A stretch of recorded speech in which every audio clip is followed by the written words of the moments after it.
Une cinquantaine d'organisations de la société civile et du secteur privé ivoirien ont participé hier à l'atelier de consultation sur le 11e FED, initié par l'Union européenne.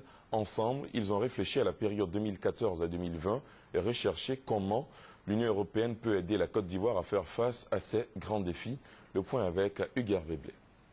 Représentants de la société civile et du secteur privé ivoirien étaient invités par l'Union européenne à jeter un regard critique sur le document de stratégie conjoint UE-Côte d'Ivoire, document qui détermine la stratégie d'intervention de l'Union européenne sur la période 2014-2020 dans le cadre du 11e FED, Fonds européen de développement. Maître mot, réconciliation, ça signifie une mobilisation de l'État, une mobilisation de ses partenaires, de la société civile, du secteur privé, pour essayer de retisser la cohésion sociale et pour renforcer le tissu économique.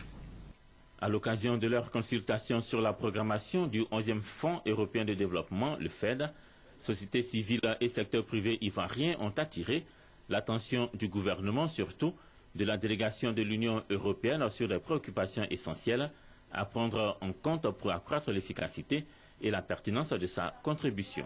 Véritablement faire en sorte que la notion de financement soit effective pour que les entreprises puissent avoir les moyens de leur politique. Il y a eu, c'est vrai, le 9e, le 10e, le 11e. Malgré tout cela, le continent africain n'avance pas très vite.